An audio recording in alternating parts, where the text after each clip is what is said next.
cette nouvelle série de vidéos concernant Cisco Networking.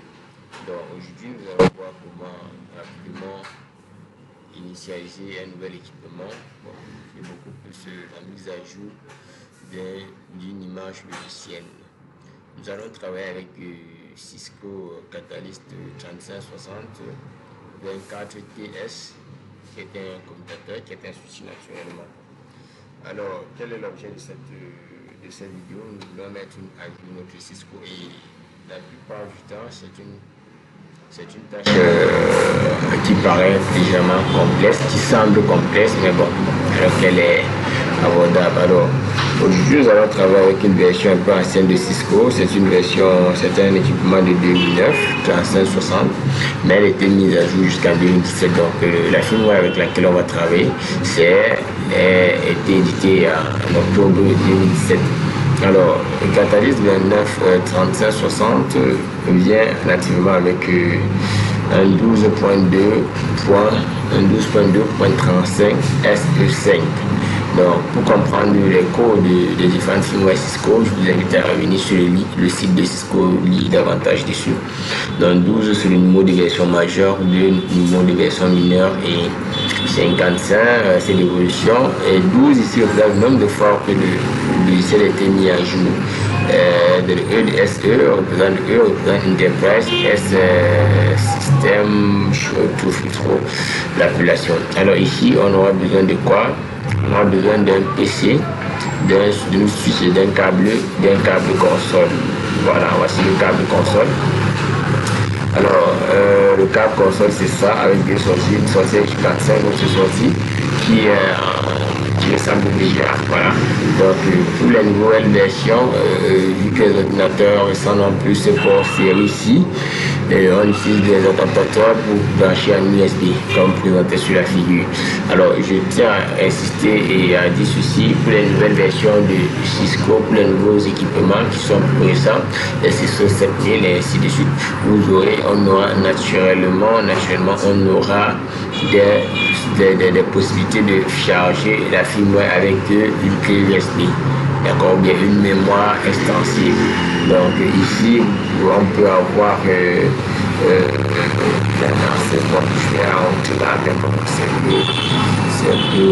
je pas cette possibilité. Je vais pouvoir être là pour présenter un peu quelles sont les autres gammes de switch qu'on peut avoir. Il y en a plusieurs. Il n'y a pas que la 3560 qui est même déjà assez ancienne. Elle est continue à être utilisée, mais elle est assez ancienne. Donc, en fonction de l'équipement que vous avez choisi, voici les séries Catalyst Switch. Et ici, peut-être on a la 9400 série Switch, on prend ça. On prend la R, on prend ça, je dis n'importe quoi. Voilà, Engine 1. Donc, on nous propose, en fonction du matériel, du hardware, on nous propose des softwares appropriés qui peuvent aller avec. C'est très évolutif aujourd'hui, c'est vraiment évolué. Donc, il y a un tas de choses. Donc, ici, nous allons faire migrer la 12.2.32.5 SE5 vers la 12.2.56 SE12 parce qu'on a déjà la version 15.0.2 où Cisco est passé à la version 15, mais elle n'est pas recommandée ici pour notre équipement. Donc on aura 2 mois de faire ceci. Très rapidement. On va voir ici, je vais présenter ce qu'on appelait port série. Bon, maintenant les deux possibilités c'est quoi? On va déjà se connecter. Il y a 2 mois, on peut faire un upgrade à travers le portail et l'interface web. Donc quand vous achetez un Catalyst Cisco équipement, Cisco comme les autres équipements Huawei, Microtik, vous avez la possibilité avec un câble RJ45 de connecter sur un port réseau, sur un port Ethernet, et connecter sur le port Ethernet du PC. Donc à ce moment, il faut adresser le PC à de telle sorte qu'il soit sur le même LAN que l'adresse par défaut du commutateur ou bien de l'équipement réseau. Donc dans ce cas-ci, l'adresse par défaut du Cisco c'est le 100, l'adresse par défaut du Cisco c'est le, je crois, l'adresse par défaut du Cisco c'est le 10.0.0.1. Bon, Catalyst 3560. Donc aujourd'hui, nous avons travaillé sur un équipement qui avait déjà été modifié. Donc, pour démarrer nativement de manière traditionnelle, on utilise le câble console qu'on va brancher là sur la sortie R45 console de switch, et la tête qui ressemble déjà, on va rebrancher sur le port série de l'ordinateur. Donc une fois cela fait, on va pouvoir se connecter au câble. Donc là je vais me prendre la main sur un ordinateur qui a un port série sur lequel j'ai branché le commutateur pour pouvoir me connecter en utilisant des outils comme outils. D'accord. Donc la première fois ici, je vais expliquer comment est-ce qu'on peut se connecter sur une interface web du commutateur et faire une configuration express ou bien faire une mise à jour à partir de l'interface web. Pardon. Et deuxièmement, je vais expliquer comment utiliser la méthode traditionnelle pour faire une mise à jour de notre équipement. Naturellement, en utilisant le serveur de transfert de fichiers PFTPD. Donc, voilà ce qu'on a appris. C'est facile à obtenir en ligne. PFTPD, on peut aussi l'avoir n'importe très facilement en ligne. C'est ça. On a TFTPD serveur, voilà, qui est accessible là à ce lien-ci. Donc c'est vraiment pas compliqué d'avoir ces outils-là. Donc allons-y rapidement voir comment est-ce que on peut se connecter là sur notre serveur. Alors comment se connecter voici notre petit qui est démarré. Donc comment se connecter. Pardon. Une fois que le commutateur est branché sur port série, on va sur Serial Port. En SSH, c'est quand on a déjà configuré. Telnet aussi, c'est une possibilité en ajoutant la DCP, mais de prime abord, on conseille de désactiver Telnet parce que c'est un tunnel de communication pas vraiment sécurisé, donc on conseille beaucoup plus SSH. Avec le port série, automatiquement, on choisit là, Serial Port comme moi, et on lance tout. Ça devrait prendre, voilà, on est connecté. Quand je viens à une email, on demande le password, voilà, on peut faire le show version, on aura des informations sur notre Cisco, sur notre équipement. Donc on a toutes ces infos là,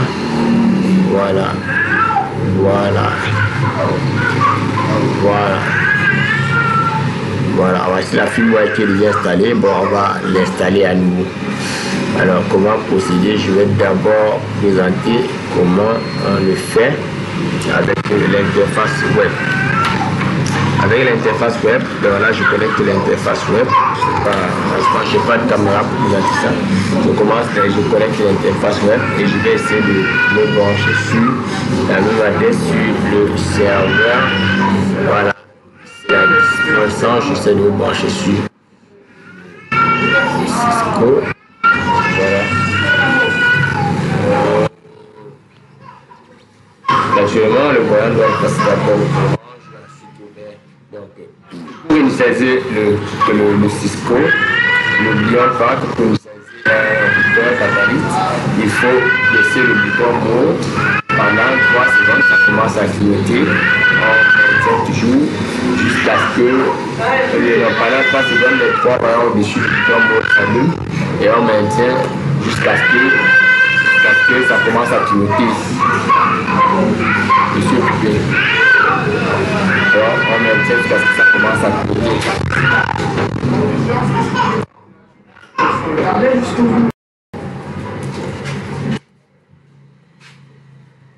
Voilà, donc là, on va essayer de se connecter sur l'interface du commutateur. On a 192, 168, 10, voilà, on a ça, on a le mot de passe. Là, on est connecté.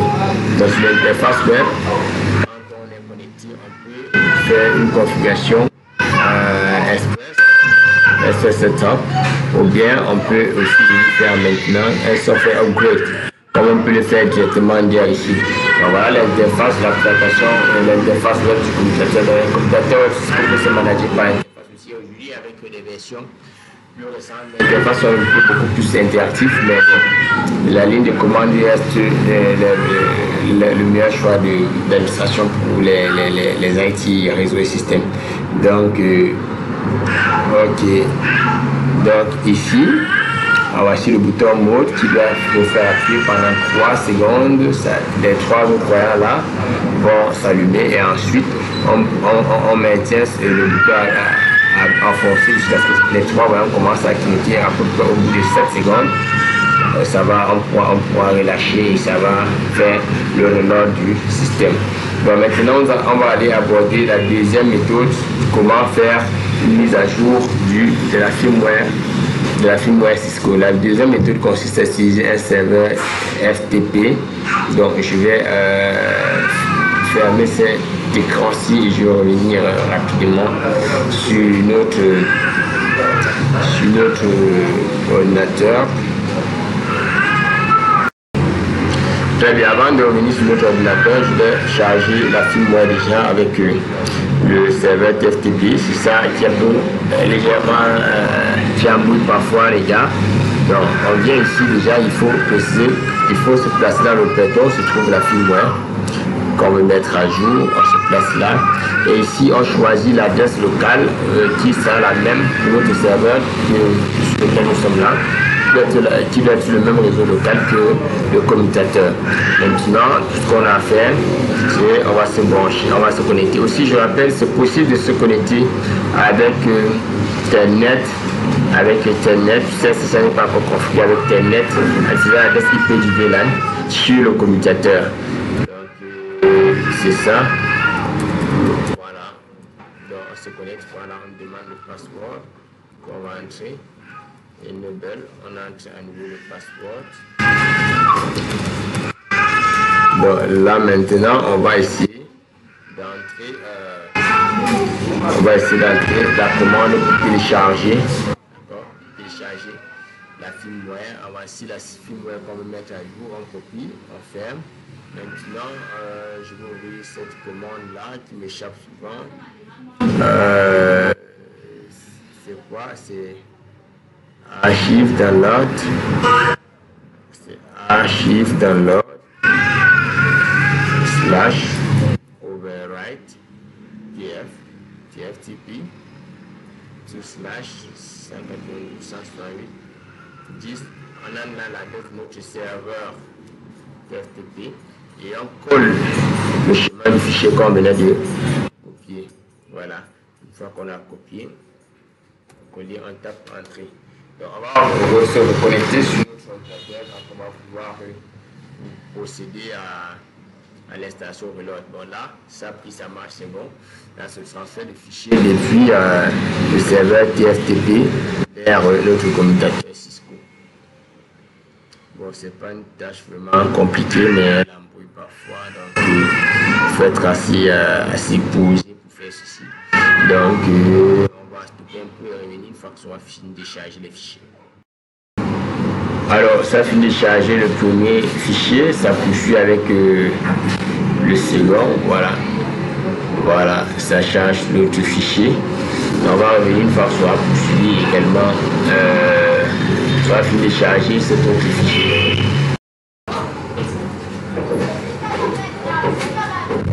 Ok, voilà, on a terminé de charger notre fichier vers le commutateur.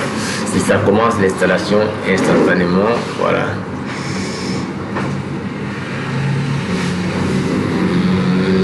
Ouais. Voilà, ça supprime d'abord le fichier qui était déjà installé sur le flash pour créer l'espace requis. Après, ça va recharger le fichier. Bon, vous voyez que c'est la même firmware que je suis en train de réinstaller. Bon, ce tutoriel, je l'avais déjà fait. Et j'ai décidé de le faire à nouveau parce que je voulais arriver jusqu'au bout. Je voulais voir, je voulais arriver jusqu'au bout. Après le démarrage de la commande reload, après le lancement de la commande reload, essayer de voir comment est-ce que ça installe réellement le nouveau système, la nouvelle firmware sur le commutateur. Donc c'est ça. Donc une fois ça va finir de charger, d'extraire les différents fichiers. Donc s'extraire, il y a un fichier, le fichier bin qui sera plus long à extraire, c'est ça qui va prendre un peu plus de temps. Une fois ça va finir d'extraire, ça va sera installé et maintenant on va vouloir faire l'appel de commande reload pour pouvoir charger à nouveau ce nouveau système là sur le commutateur, et c'est à partir de ce système là que le commutateur va désormais démarrer. Une fois que ça va démarrer, on va faire des configurations initiales, configurations de base. Alors il faudra se connecter avec le mode privilégié et ensuite se connecter en configuration globale. Une fois qu'on est connecté en configuration globale, il faudra donner un nom au commutateur, il faudra donner un nom, un secret, un secret pour l'accès au commutateur. Il faudra donner un mot de passe pour la ligne console 0. Après la ligne console 0, il faudra donner un password pour les lignes virtuelles, donc les BTI de 0 à 15, il faudra donner un password. Après le password, il faudra faire le service password inscription pour crypter tout cela. Donc voici le fichier qui met plus de temps extrait parce qu'il est on va revenir une fois sur la fin d'extrait. Et n'oublions pas d'entrer le banner mode qui permettra donc de donner des messages d'avertissement à qui vous se connecter sans voir. Donc là, ça finit d'extraire le fichier bin. C'est ça qui était le plus long. Là, le flash qui était là avant, c'est passé au nouveau flash qui est le même. Donc, server image install on flash, ok. Donc, tout ce qu'on a à faire maintenant, c'est d'entrer la commande reload. Bon, avant d'entrer la commande reload, je vais nous brancher à nouveau sur notre. Ok. Je vais nous brancher à nouveau sur notre PC. On va rester connecté à série. Voilà.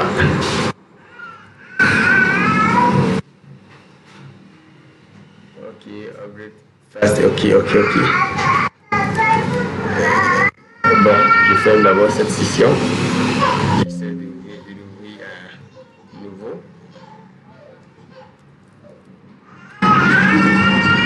Ok, on se connecte à série. Ok, c'est bon. Enable. Ok, je fais dans le reload. J'entre la commande reload. Il me demande de confirmer le reload. Voilà, il me demande de confirmer le reload. Je dois confirmer le reload. Je confirme.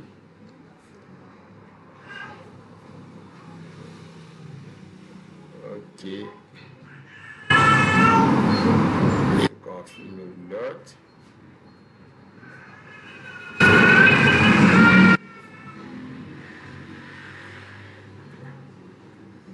Donc ça va changer. Voilà. Initialiser flash. Donc c'est cette partie du tutoriel que je n'avais pas fait apparaître la dernière fois. Mais je tenais à ce que ça paraisse qu'on puisse voir ensemble comment est-ce que le flash initialisé, comment est-ce que le système d'exploitation s'installe sur le commutateur. Désormais, il n'y a plus de commutateur qui nous bloque la main, et si on le prend un peu, de faire une mise à jour, c'est assez simple et pratique. Then initializing flash done. Ok, maintenant il y a une série d'arrobas là qui vont apparaître. Voilà, là c'est en train de procéder à l'installation de la firmware. Donc je vais te éteindre et réunir quand soit fini d'installer. Ok, là je pense qu'on y est presque. C'est quelques minutes encore. On fait le reload, ça va installer. Ensuite, ça va tout installer. Après, ok, exécution, voilà, ça charge, initialiser flash. Donc, il ne nous restera plus qu'à faire la configuration de base de notre commutateur et de tout y sera joué. Essayer de configurer l'accès à distance avec SSH. Après, on va essayer de de configurer l'affichage distance avec SSH. Après cela, on va configurer les boulons et attribuer les différents profs et attribuer des adresses au besoin. Et ce sera tout. Voilà. On a notre nouvelle firmware. Ok.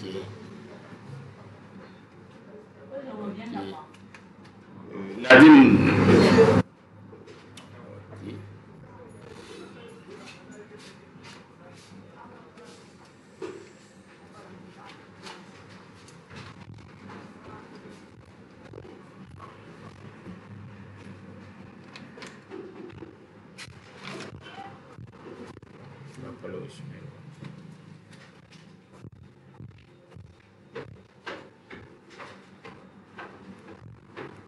Ok, c'est bon.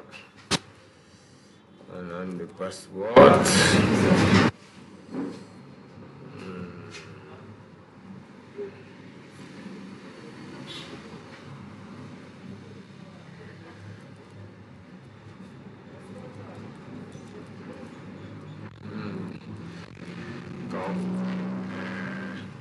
On a déjà un nom.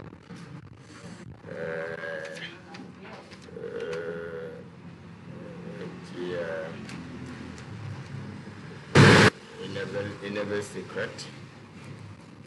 Enable secret. Secret.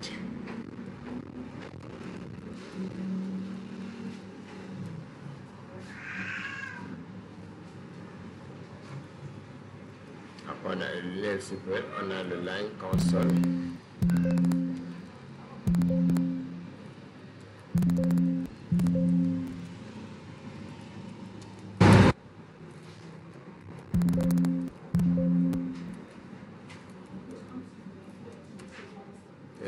On va entrer le password.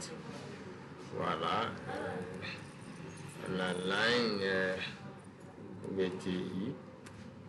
Voilà, VTI 015. Voilà, ainsi de suite. Donc, merci d'avoir suivi ce tutoriel et on se voit très bientôt.